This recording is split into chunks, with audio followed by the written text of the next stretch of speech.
चले आगे बढ़ेंगे जहां पूर्व केंद्रीय मंत्री मुख्तार अब्बास नकवी ने न्यूज वन इंडिया से खास बातचीत की। इस दौरान उन्होंने कहा कि यह फैसला कांवड़ यात्रियों के सम्मान के लिए है, कोई भेदभाव नहीं। उस आदेश में कहीं भी हिंदू मुस्लिम का जिक्र नहीं, श्रद्धा का सम्मान होना ही चाहिए। आगे और क्या कुछ कहा, सुनिए।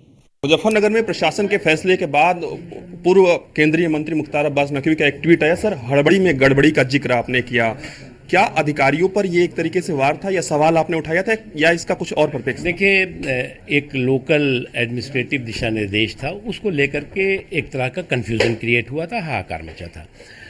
और पर राज्य की सरकार ने उस तरह के जो एडमिनिस्ट्रेटिव दिशा निर्देश थे उसमें को करेक्ट किया है और उसमें स्पष्टता ला करके इस बात का स्पष्ट किया है कि जो कांवड़ यात्री हैं उनकी श्रद्धा और उनकी सुरक्षा और उनके सम्मान की दृष्टि से ये फैसला किया गया था। और मुझे लगता है कि इस पे किसी को कोई आपत्ति नहीं होनी चाहिए और इस तरह के जो क्लियरिटी है उसके बाद किसी तरह का कम्युनल कन्फ्यूजन भी क्रिएट करने की किसी को कोशिश नहीं करनी चाहिए। सर, सीएम योगी की ओर से भी ये बयान आ गया है या यूँ कहें कि जो निर्देश है वो आ गया है कि जहाँ जहाँ ना सिर्फ मुजफ्फरनगर की बात करें बल्कि उत्तर प्रदेश में भी इस तरीके से दुकानों के आगे नाम जो है वो लगाने होंगे। अच्छा, तो उसमें लिखा है क्या कि मुसलमानों को नाम लगाने होंगे?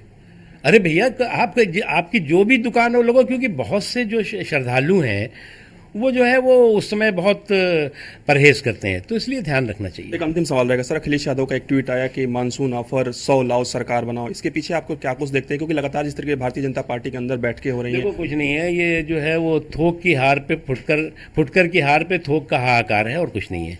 उनको लगता है कि इस तरह के हाहाकार से जो है वो उनके इन सामंती सूरमाओं के सपनों की सल्तनत का सपना साकार होगा, वो सफल नहीं है। धन्यवाद। हमारे साथ बातचीत कर रहे थे पूर्व केंद्रीय मंत्री मुख्तार अब्बास नकवी।